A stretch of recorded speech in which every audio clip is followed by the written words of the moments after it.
Çox güman ki, bu yaxınlarda ilk dəfə işə düzəlirsinizsə, arayışı tamamilə ödənişsiz alacaqsınız. Niyəsini isə bizə sona qədər baxsanız biləcəksiniz. Saf televiziyasında tibb xəbərlərinin vaxtıdır. Studiyada Günel İbadovadır. Pulsuz arayış almaq istəyənlərin nəzərinə ilk dəfə işə düzəlirsinizsə, bu zaman sizə arayış tamamilə ödənişsiz veriləcək. Bu haqda qərar qəbul ediləcəkmi? Sualın cavabı indi olacaq.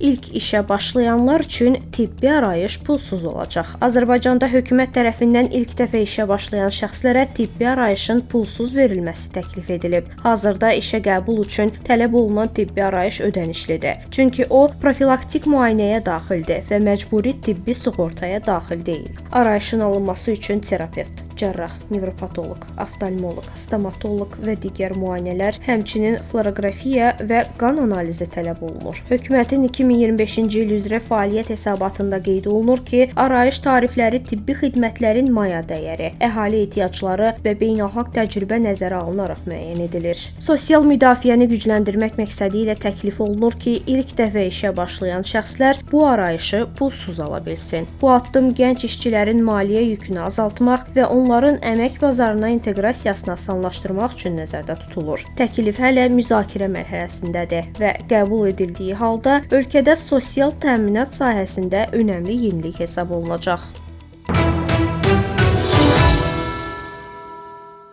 Yeni nəsil övlad sahibi olmaq istəmir. Səbəbini soruşanda bir çox nüanslardan bəhs edir. Müharibələr, dolanmaq və eyni zamanda öz həyatını yaşaya bilməmək.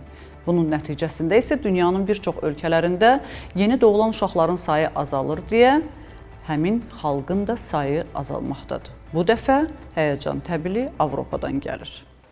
Doğum səviyyəsi kəskin şəkildə azalır. Avropada doğum səviyyəsi davamlı olaraq azalır. 2024-cü ildə Avropa İttifaqında uşaqların sayı 1,34-ə düşərək son 60 ilin ən aşağı səviyyəsinə çatıb. Ən yüksək doğum göstəricisi Çernogoriyada, Bolqarıstanda və Gürcüstanda qeydə alınıb. Ən aşağı göstərici isə Maltada, İspaniyada və Polşada müşahidə olunub. Son 10 ildə doğum səviyyəsində ən böyük azalma Türkiyədə baş verib. 2,17-dən 1,48-ə düşərək 32% azalıb. Eyni zamanda Finlandiya, İsveç, İrlandiya və digər ölkələrdə də əhəmiyyətli azalmalar qeydə alınıb. Alimlər bildirib ki, aşağı doğum səviyyəsi təkcə dövlət dəstəyi ilə izah edilmir. Buna təhsil, mənzil şəraiti, uşaq böyütmək xərcləri, iş və ailə həyatını birləşdirmə imkanları, eləcə də sosial və iqtisadi amillər təsir edir. Avropada doğumun azalması əsasən ilk uşağa sahib olmaq istəklərinin sayının azalması ilə bağlıdır. İnsanlar bu prosesi gecikdirir və bəzi hallarda uşaqsız qalmağı üstün tutur. Bu tendensiya gələcəkdə əhali azalmasına və demoqrafik dəyişikliklərə yol aça bilər.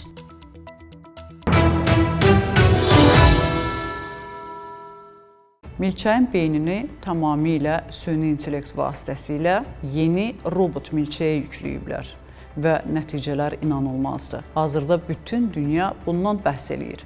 Əgər milçəkdə alınsa, siçanlara keçəcəklər. Onlarda da alınsa, insan beynini yenidən bir robotun içərisində yaradacaqlar. Və bu da bilirsinizmi nə deməkdir? Bu o deməkdir ki, insan klonlaşdırılması çox yaxın zamanlarda mümkün olacaq. Hərçənd mən düşünürəm ki, çoxdan var, sadəcə biz hələ bilmirdik. İzləyək. Amerikalı startap Ion Systems ilk dəfə meyvə milçəyinin beynini tam rəqəmsal simulyasiyasını virtual bədənlə birləşdirib. Tədqiqat Nature jurnalında dərc olunub. 125 min neyron və 50 milyon sinapsdan ibarət model fiziki simulyasiya olunmuş bədəndə müstəqil hərəkət edib və təbii davranış nümunələrini nümayiş etdirib. Beyin modeli sensor siqnalları neyron şəbəkəsi vasitəsilə bədənə ötürərək hərəkət təmin olunur. Növbəti məqsəd siçanın beynini rəqəmsal formaya çevirməkdə. Bu 70 milyon neyronla daha mürəkkəb proses olacaq. Gələcəkdə insan beyninin rəqəmsal sürətini yaratmaq planlaşdırılır. Layihə sübut edib ki, canlı beyin fəaliyyətini virtual mühitdə tam təkrarlamaq mümkündür və neyrobiologiya, süni intellekt və robototexnika sahələrində inqilabi tətbiqlərə yol açır.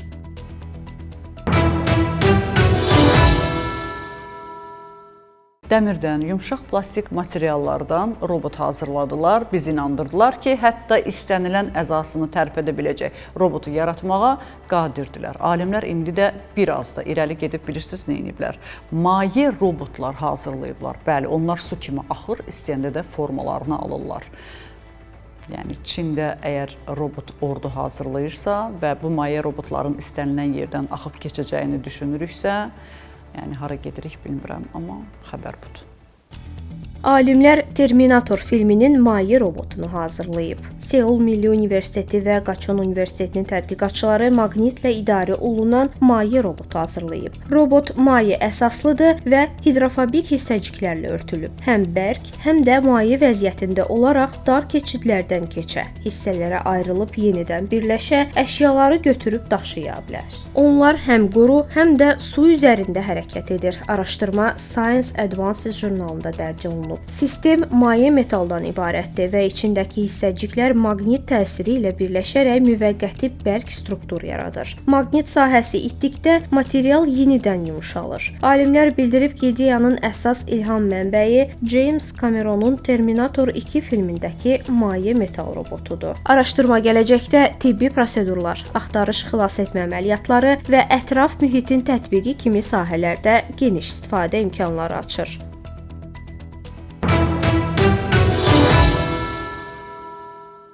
Energetik içkiləri gənclər su əvəzinə içirlər. Azərbaycanda da Goranboylu 8-ci sinif şagirdi onlardan birindən vəfat eləmişdi, əgər yadınızdadırsa. Dünyada da kifayət qədər bununla bağlı müxtəlif insanların məhz enerji içkilərini çox içdikləri üçün həyatını itirdikləri ilə bağlı keyslər, hadisələr var. Kardiocərrah Faiq İsayev bizə nəyə görə məhz ürəyə mənfi təsir edir bu energetik içkilər? Bu sualın cavabını verib birlikdə izləyək.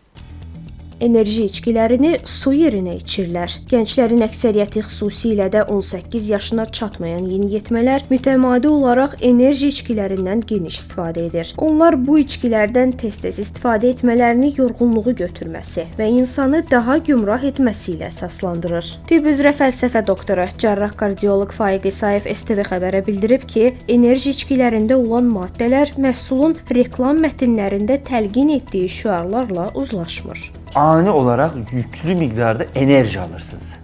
Yəni o bədən onu atmağa çalışır.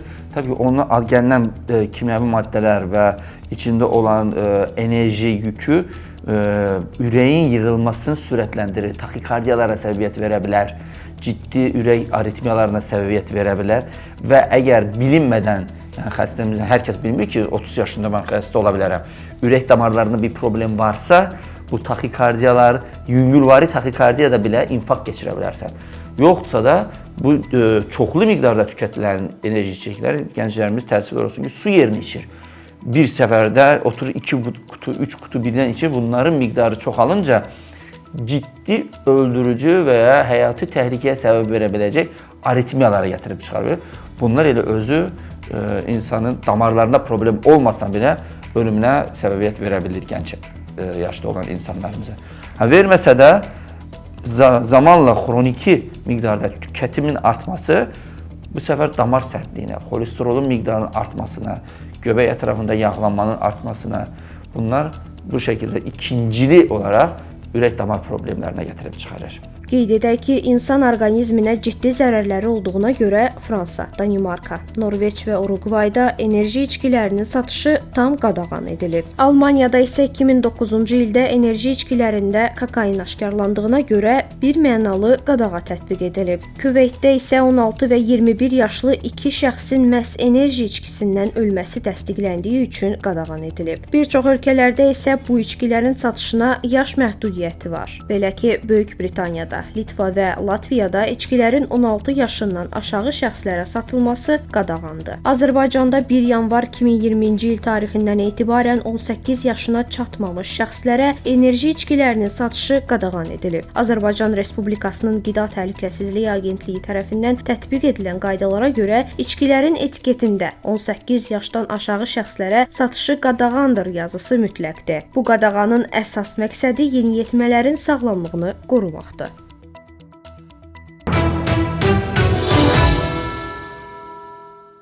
Bugün olan səhiyyə xəbərlərimiz bu qədər. Dünyada və ölkədə baş verən ən vacib tibb xəbərlərini bizdən izləyin. Unutmayın, bilmək hər zaman bir addım öndə olmaq deməkdir. Özünüzü və doğmalarınızı qoruyun. Sağ olun, salamat qalın.